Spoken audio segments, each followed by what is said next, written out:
El Génesis es el primer libro del Antiguo Testamento. Comienza con un relato de la creación del mundo, que arranca en Génesis 1:1 y llega hasta Génesis 2:3. Vamos a leer este texto cuidadosamente para poder interpretarlo y reflexionar sobre él. El Antiguo Testamento, también llamado Tanaj por los judíos, fue escrito mayormente en hebreo antiguo. El primer libro de este corpus es el Génesis. Génesis es un término griego, no hebreo, que se puede traducir como origen, creación o nacimiento. El nombre original del libro del Génesis en hebreo es Bereshit. Bereshit es también la primera palabra del libro y le da su nombre, y significa algo así como al principio. El primer versículo, según la Biblia de Jerusalén, es: en el principio creó Dios el cielo y la tierra. Yo no sé hebreo, pero me guío por lo que dicen los filólogos y los teólogos. La opinión más extendida es que la palabra Bereshit en hebreo antiguo no sugiere un comienzo absoluto, sino un comienzo relativo. Bereshit se utiliza en otros lugares del Antiguo Testamento para hablar, por ejemplo, del comienzo de la cosecha, al comienzo. Hay quienes sugieren que habría que traducir este primer verso como: cuando Dios comenzó, creó el cielo y la tierra, o al comenzar, Dios creó el cielo y la tierra. La segunda palabra es baga. Bereshit baga. Al principio creó. Baga es un verbo, significa creó. Un académico, David Cotter, afirma que en todo el Antiguo Testamento baga se utiliza exclusivamente con Dios como sujeto. O sea, un ser humano no puede crear en este sentido, sino únicamente Dios. Solo Dios crea. Sigamos con la siguiente palabra. Bereshit baga Elohim. Elohim significa Dios. La palabra está en plural. La terminación im en hebreo siempre indica el plural. Sin embargo, está hablando de Dios como entidad individual. Elohim, de hecho, se usa con verbos en singular, como baga, crea, creó. Como si dijéramos, dioses crea, dioses creó. En el Antiguo Testamento se utilizan distintas palabras para referirse a Dios. Elohim es un sustantivo común que se puede usar también para hablar de los otros dioses, de los dioses de otras naciones. Cuando se quiere hablar específicamente del Dios de los judíos, el Antiguo Testamento utiliza el nombre Yahvé, que según el contexto de lectura lo podemos reemplazar por Jehová en español o por Adonai en hebreo. Ese es el nombre propio, personal y exclusivo del Dios de Israel. Entonces, resumiendo, en Génesis 1, en el primer relato de la creación, no se menciona a Yahvé, el Dios de Israel, sino a Elohim, Dios en general. Sigo con el texto. Dice: la tierra era caos y confusión y oscuridad por encima del abismo, y un viento de Dios aleteaba por encima de las aguas. Los comentaristas dicen que en este versículo el caos no es un poder activo en lucha contra Dios. No hay un combate entre el bien y el mal o entre el orden y el caos. Simplemente se habla de un estado primero de desorden, confusión, un estado informe y estéril. Y una cosa curiosa, este abismo es acuoso. En el estado original indiferenciado hay agua, pero sobrevolando este abismo de agua aparece un viento divino que crea una expectativa en el relato, anticipa el proceso de creación que está por empezar. Sigo con el texto. Dijo Dios: haya luz, y hubo luz. Vio Dios que la luz estaba bien, y apartó Dios la luz de la oscuridad. Y llamó Dios a la luz día, y a la oscuridad la llamó noche. Y atardeció y amaneció, día primero. Ahí hay que marcar 3 puntos. Primero, Dios empieza a actuar y actúa simplemente hablando. Cuando Dios dice haya luz, la luz aparece. Decir es crear. Segundo punto, Dios crea distinguiendo, separando lo que estaba confundido. Aparta la luz de la oscuridad. Pero además, ¿cuál es la forma más básica en la que nos orientamos en la temporalidad humana? Por medio de la sucesión. Día, noche, día, noche. Dios, con esta distinción entre luz y oscuridad, día y noche, hace posible el tiempo humano. Tercer punto, Dios crea y luego contempla su obra y se muestra satisfecho. La luz estaba bien, nos dice. Las 3 características del modo de crear de Elohim entonces son declarar, distinguir, evaluar positivamente. Vamos a reflexionar sobre esto más adelante y a profundizar en estos puntos. Por ahora notemos, en este primer día de la creación, lo primero que se crea, la distinción más básica, es entre luz y oscuridad. Pasemos al segundo día. Dijo Dios: haya un firmamento por en medio de las aguas, que las aparte unas de otras. E hizo Dios el firmamento y apartó las aguas de por debajo del firmamento de las aguas de por encima del firmamento. Y así fue. Y llamó Dios al firmamento cielos, y atardeció y amaneció. Día segundo. Nuevamente, Dios actúa hablando, Dios separa y distingue. ¿Qué distingue aquí? Las aguas de debajo de las aguas de arriba. Esto tiene que ver con una visión del universo un tanto extraña para nosotros, pero muy común en la antigüedad. Según esta concepción antigua, el firmamento es como un cielo raso, un techo sólido, y separa dos tipos de aguas. Separa las aguas que están arriba, las aguas del cielo, de las que viene la lluvia, de las aguas que están debajo, los ríos y los océanos. Sigo. Dijo Dios: acumúlense las aguas de por debajo del firmamento en un solo conjunto y déjese ver lo seco. Y así fue. Y llamó Dios a lo seco tierra, y al conjunto de las aguas lo llamó mares, y vio Dios que estaba bien. Tenemos el mismo ritmo, el mismo patrón. Dios ordena. La palabra ordenar funciona muy bien acá porque implica tanto dar una orden como poner cada cosa en su lugar. En este caso, Dios separa la tierra firme del agua. Las aguas son un elemento amenazante en esta cultura de la antigüedad. Acuérdense de que el abismo original al que mencionamos es acuoso. Piensen también en las civilizaciones de Egipto o de la Mesopotamia, que influyeron sobre Israel. Estas culturas florecieron junto a ríos que podían desbordarse e inundarlo todo. El libro del Génesis contiene también la historia del diluvio. El agua descontrolada es caos, es destrucción. Separar la tierra seca de las aguas es esencial para que el mundo sea habitable, para que esté ordenado y sea posible la vida, sobre todo la vida humana. Una vez que actuó, que distinguió, Dios contempla y concluye que está bien, que lo que hizo es bueno. Y bueno significa justamente eso, que funciona, que hace posible la vida humana. Si pensamos en términos cosmológicos, se produjeron hasta ahora 3 distinciones: día y noche, es decir, tiempo; orden cósmico, aguas superiores versus aguas inferiores, separadas por el firmamento; y orden del mundo inferior, tierra seca versus mares y ríos. Estos primeros 3 actos de creación habilitan 3 regiones, pero estas regiones no están habitadas, no hay vida aún. Veamos qué sucede ahora. Dijo Dios: produzca la tierra vegetación, hierbas que den semillas y árboles frutales que den fruto de su especie con su semilla dentro sobre la tierra. Y así fue. La tierra produjo vegetación, hierbas que dan semilla por sus especies, y árboles que dan fruto con la semilla dentro por sus especies. Y vio Dios que estaba bien, y atardeció y amaneció. Día tercero. Fíjense lo que cambió. Ahora no se crea un nuevo ámbito, sino que dentro de la tierra aparece la vida vegetal. Se rellena, se puebla este espacio. Se enfatiza además la fertilidad y la reproducción.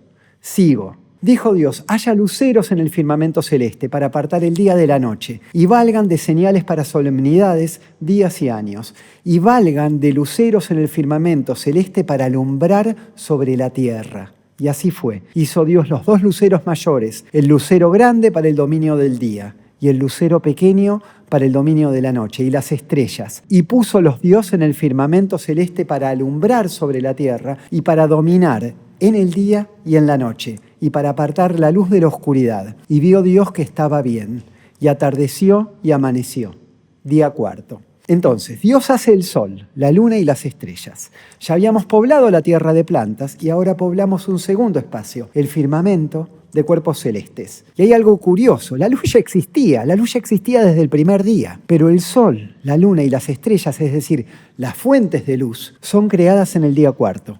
Hay luz antes de que haya sol. No vale la pena, creo yo, discutir si acá hay una contradicción en el texto, porque esta idea de una contradicción de las leyes físicas tiene más que ver con nuestra mentalidad actual que con la cultura que produjo este texto. Creo que es más interesante entenderlo en su belleza poética y su lógica interna. Primero se habilitan estas jurisdicciones: el tiempo, el firmamento, la tierra firme, los mares y los ríos. Una vez creados, hay que poblarlos. Poblar de vegetación la tierra, poblar de cuerpos celestes el firmamento. El libro dice también que los astros sirven como señales para solemnidades, días y años. Efectivamente, en las culturas antiguas los astros servían para orientarse en la época del año. Por ejemplo, para determinar el momento adecuado para las festividades relacionadas con la siembra y con la cosecha. Sigo. Dijo Dios: bullan las aguas de animales vivientes, y aves revoloteen sobre la tierra contra el firmamento celeste. Y creó Dios los grandes monstruos marinos y todo animal viviente, los que serpean, de los que bullen las aguas por sus especies, y todas las aves aladas por sus especies. Y vio Dios que estaba bien, y bendíjolos Dios diciendo: sed fecundos y multiplicaos, y henchid las aguas en los mares, y las aves crezcan en la tierra. Y atardeció y amaneció, día quinto. Fíjense que aquí se rellenan, se pueblan dos espacios más: el firmamento para las aves, los mares para los peces y los monstruos marinos. Dios no solamente aprueba su creación, sino que también la bendice. Bendice la vida, las criaturas que pueden crecer y multiplicarse, la fertilidad. Sigo. Dijo Dios: produzca la tierra animales vivientes de cada especie, bestias, reptiles y alimanias terrestres de cada especie. Y así fue. Hizo Dios las alimanias terrestres de cada especie y las bestias de cada especie y los reptiles del suelo de cada especie. Y vio Dios que estaba bien. En esta etapa se crean entonces los animales terrestres. Fíjense de paso que no hay lucha ni rebelión contra este Dios que lo abarca y lo crea todo. Ni los monstruos marinos comunes en las mitologías antiguas, ni las serpientes son amenazas a su soberanía. Es una descripción de un mundo pacífico y armónico. Cada criatura tiene su lugar, las aves en el cielo, los peces en el agua, los animales terrestres en la tierra. Con la creación de los animales terrestres, cada uno de los dominios creados es habitado. Sigo. Y dijo Dios: hagamos al ser humano a nuestra imagen, como semejanza nuestra, y mande en los peces del mar, y en las aves de los cielos, y en las bestias, y en todas las alimanias terrestres, y en todas las sierpes que serpean por la tierra. Creó, pues, Dios al ser humano a imagen suya. A imagen de Dios le creó. Macho y hembra los creó. Bueno, acá tenemos varios puntos importantes. Primero, que al momento de crear al ser humano, Dios se habla a sí mismo en plural. Se dice: hagamos al ser humano. La frase sugiere un posible debate interno en Dios al crear a la humanidad. Hay quienes creen que esto es una herencia de otras religiones y culturas mesopotámicas o del cercano oriente que creían en una asamblea de los dioses. Elohim es morfológicamente un plural. Una asamblea de los dioses decidiría entonces crear al ser humano. Segundo punto, Dios crea al ser humano a su imagen y semejanza, pero no se explica en qué nos parecemos los humanos a Dios, físicamente, espiritualmente. Tercer punto, el ser humano es lo último que Dios crea. Digamos que el ser humano tiene un lugar especial en este relato, es la frutilla del postre de la creación. Cuarto punto, quizás por ser semejantes a Dios, a los seres humanos se nos da autoridad sobre todas las criaturas de la tierra. Aunque la función de los seres humanos es poblar el mundo, igual que los peces, las aves, los animales, también se nos asigna una función con respecto al resto de las criaturas: someter y dominar. Toda la creación está subordinada a la humanidad, y la humanidad a la vez está subordinada a Dios. El ser humano tiene una autoridad delegada por Dios frente al resto de la creación. El relato es bastante antropocéntrico en este sentido y es distinto de los relatos de otras religiones de la antigüedad que eran más teocéntricas, más centradas en Dios. Quinto punto. En este relato, a diferencia del Génesis 2, a diferencia de la historia de Adán y Eva, el varón y la mujer son creados a la vez. Sigo. Y bendíjolos Dios, y díjoles Dios: sed fecundos y multiplicaos, y henchid, o sea, llenad la tierra y sometedla. Mandad en los peces del mar y en las aves de los cielos y en todo animal que repta sobre la tierra. Dijo Dios: ved que os he dado toda hierba de semilla que existe sobre la faz de toda la tierra, así como todo árbol que lleva fruto de semilla, para vosotros será de alimento. Y a todo animal terrestre y a toda ave de los cielos y a todos los reptiles de la tierra, a todo ser animado de vida les doy la hierba verde como alimento. Y así fue. Vio Dios cuanto había hecho y todo estaba muy bien. Y atardeció y amaneció, día sexto. En este punto pasamos del Génesis 1 al Génesis 2, siguiente capítulo, donde está el cierre de esta historia. Concluyéronse, pues, los cielos y la tierra y todo su aparato, y dio por concluida Dios en el séptimo día la labor que había hecho, y cesó en el día séptimo de toda labor que hiciera. Y bendijo Dios el día séptimo y lo santificó, porque en él cesó Dios de toda la obra creadora que Dios había hecho. Esos fueron los orígenes de los cielos y la tierra cuando fueron creados. Bueno, el día séptimo no es un descanso físico para Dios, sino una invitación a confiar en el orden divino. Como dice Walter Brueggemann, la conclusión es que Dios reina y el caos no tiene la última palabra. Hay muchas culturas que tienen mitos de creación. Quizás todas las culturas lo tienen. Pero estos relatos de cómo se creó el universo tienen características distintas en cada cultura. Hay ejemplos de relatos de la creación que vienen de la Mesopotamia asiática y de Egipto, donde había civilizaciones que eran geográficamente y culturalmente cercanas a Israel. En la Mesopotamia asiática, la epopeya babilónica Enuma Elish narra que el universo surge del caos acuático, personificado en la diosa Tiamat. El dios Marduk derrota a Tiamat y crea el cielo con una mitad de su cuerpo y la tierra con la otra. Esta historia probablemente influyó sobre los autores del Génesis 1. Recordemos que en el año 586 a.C., el rey Nabucodonosor II de Babilonia derrotó a Israel. Destruyó Jerusalén y el templo de Salomón y deportó a parte de la población judía a Babilonia. Este periodo es conocido como el cautiverio babilónico y se supone que fue durante ese exilio de los judíos en Babilonia, en el siglo VI a.C., que se escribió el relato de la creación que estamos explicando hoy. Seguramente los autores del Génesis I conocían el Enuma Elish y fueron influidos por este relato y por la cultura babilónica en general. Algunos académicos como Alexander Heidel señalan que hay paralelismos entre el Enuma Elish babilónico y el Génesis 1. Tanto el Enuma Elish como Génesis 1 presentan un ordenamiento progresivo del caos hacia un cosmos funcional. Además, ambos relatos comienzan con un estado primigenio dominado por las aguas, Tiamat en el Enuma Elish y el abismo, Tehom, en Génesis 1-2.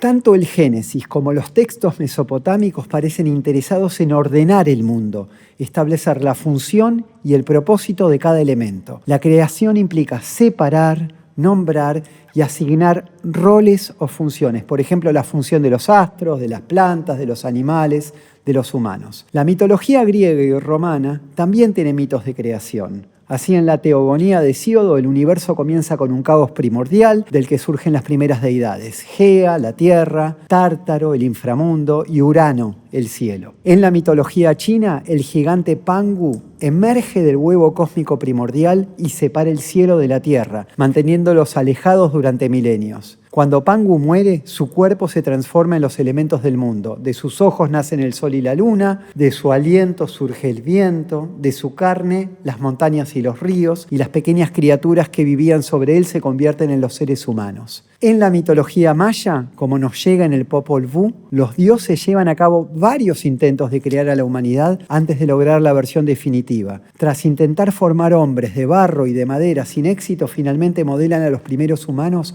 con maíz. En África Occidental, según la tradición del pueblo Yoruba, al principio solo existían el cielo, gobernado por Olorun, y un océano primigenio, gobernado por Olokun. El dios Obatalá bajó del cielo con una concha llena de arena y una gallina, y creó la tierra al dispersar la arena sobre las aguas, formando las primeras porciones de tierra firme con colinas y valles. Luego, Obatalá moldeó figuras humanas de arcilla, las cuales cobraron vida y se convirtieron en los primeros seres humanos. En todos estos relatos, como enfatiza John Walton, se explica el pasaje de un caos desordenado e improductivo a un orden funcional, productivo y fértil. Entonces, hay muchos relatos de la creación y, en cierto sentido, el del Génesis 1 es un relato más. Es decir, si uno toma una mirada filosófica, antropológica, incluso psicológica, todos estos relatos son interesantes porque todos ellos nos permiten entender un aspecto del desarrollo del pensamiento y la cultura humanas. Pero, por otro lado, el relato de creación del Génesis 1 es bastante especial. Muchos de estos relatos son politeístas, es decir, involucran varios dioses. Y estas divinidades a veces luchan unas contra otras, a veces procrean unas con otras. Pero en Génesis 1 hay un único Dios creador. Esta es una idea muy simple, pero muy poderosa. Dios crea. La creación en Génesis 1 ocurre sin conflicto, ni batallas, ni sexo, ni violencia. Como dice el teólogo David Sumura, aquí no hay una lucha del orden contra el caos, ni de una divinidad contra otra. Dios crea con la palabra, sin trabajo ni esfuerzo. Fíjense que hoy en día tendemos a pensar al relato de la creación en un sentido cosmológico absoluto. Nuestra mentalidad actual interpreta que se trata como de un Big Bang, un origen material absoluto del universo. Nos imaginamos que al principio no había nada, ni tiempo, ni espacio, ni materia, y que Dios creó un mundo de la nada, ex nihilo. Ex nihilo significa eso, de la nada. Donde había vacío, donde no había nada, Dios crea algo, un mundo hecho de materia. Pero esta versión está contaminada por nuestras ideas actuales y no respeta la letra del relato de la creación de Génesis 1. El tiempo entendido como un vector cuantificable, una línea del tiempo, ¿no? Año 1, 2, 3, 4, etc., no tiene nada que ver con el tiempo cíclico del día y la noche, las estaciones que presenta Génesis 1. Lo mismo podemos decir del concepto de materia, del espacio tridimensional, del concepto de la nada entendida como un vacío. Al principio, según el Génesis 1, hay algo, hay un abismo acuoso. Por lo tanto, no se crea materia de la nada, no hay un comienzo absoluto. ¿Cómo actúa Dios entonces? Ordenando el caos, distinguiendo los elementos, el agua, el firmamento, la tierra, la luz, la oscuridad, la vegetación, los astros del cielo. De este modo se define la organización del mundo. En las concepciones de la creación de la antigüedad, y no solo en la tradición hebrea, como dice Walton, crear no es fabricar materia donde no había, sino que es pasar de un caos no funcional a un orden funcional. Después de cada acto de creación, Dios se autoevalúa, contempla satisfecho su obra y dice, está bien.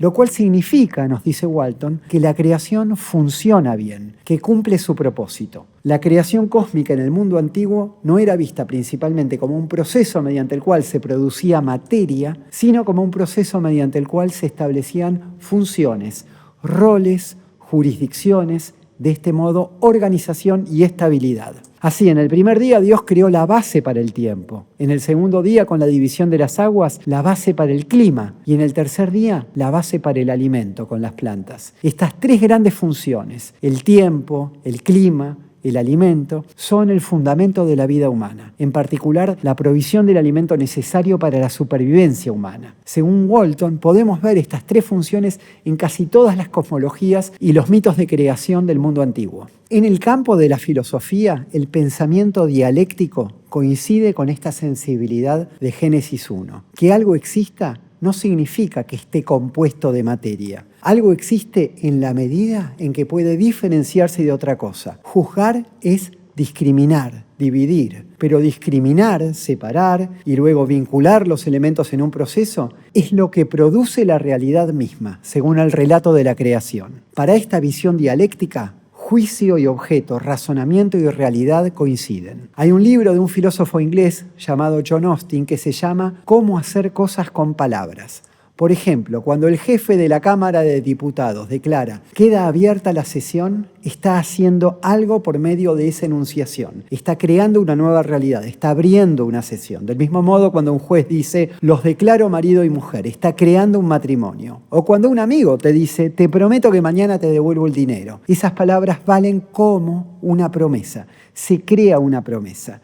De este modo actúa también Dios en el Antiguo Testamento. Dios crea enunciando, declarando. El surgimiento de los estados antiguos, las primeras estructuras políticas, quizás le dieron a los autores del Génesis como una plantilla para modelar la acción de Dios como soberano, como rey del universo. Dios como un gobernante investido de poder cuyos actos tienen efectos legales, puede hacer cosas con palabras. En Génesis 1, Dios crea por medio del lenguaje, tal como sucede en el campo del derecho. Porque es en el campo del derecho que uno puede establecer leyes, decretos, dar órdenes que son constitutivas de la realidad, emitir juicios, hacer cosas con palabras. Esto es lo que hace el Dios del Génesis 1, lo cual contrasta con los relatos más o menos politeístas en los cuales hay una diversidad de jurisdicciones, un mundo en el que conviven diversas divinidades, diversos principios y poderes, reflejando una realidad política todavía no unificada. Pero en el relato de la creación de Génesis 1 se postula un monarca único, una jurisdicción unificada,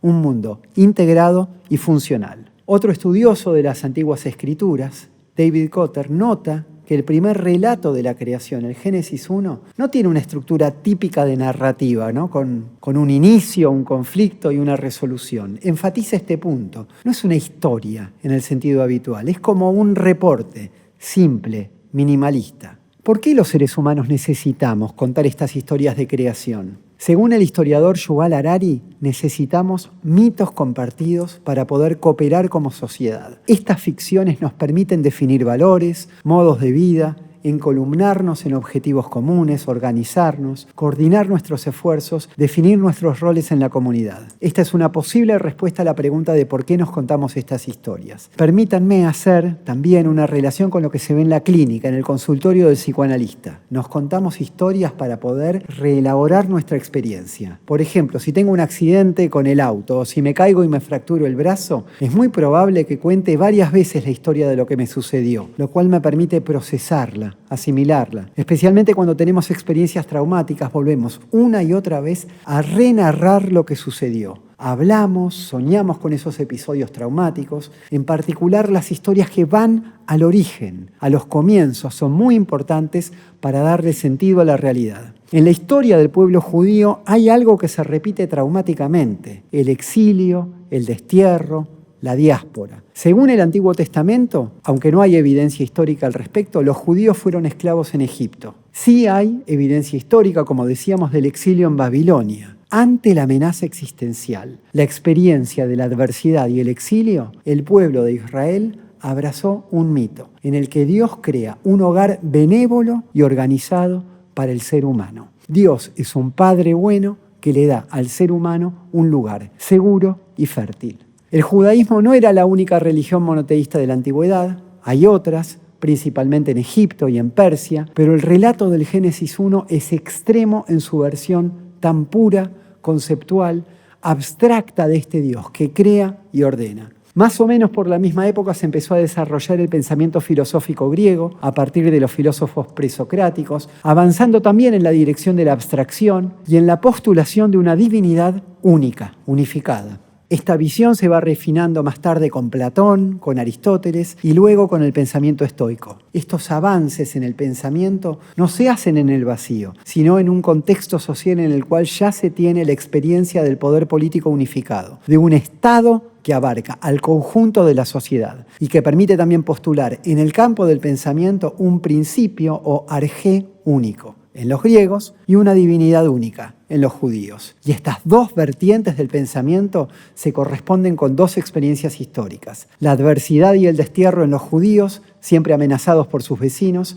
y la experiencia de la autodeterminación política, siempre frágil, en los griegos. Luego, ya en el contexto de la civilización romana, estos dos troncos, la racionalidad grecorromana y la devoción semita, se van a encontrar, van a formar un matrimonio perfecto. Ambas quedarán reabsorbidas en la cultura cristiana y son tal para cual. Juntas son dinamita, juntas van a formar el tronco de la racionalidad occidental. Quedará para un futuro video el segundo relato de la creación, ubicado en Génesis 2:4 en adelante. Este es el famoso relato de Adán y Eva en el Edén. El primer relato de Génesis 1 se conoce como el relato sacerdotal. Y el segundo, el de Génesis 2, el de Adán y Eva, se conoce como Yavista.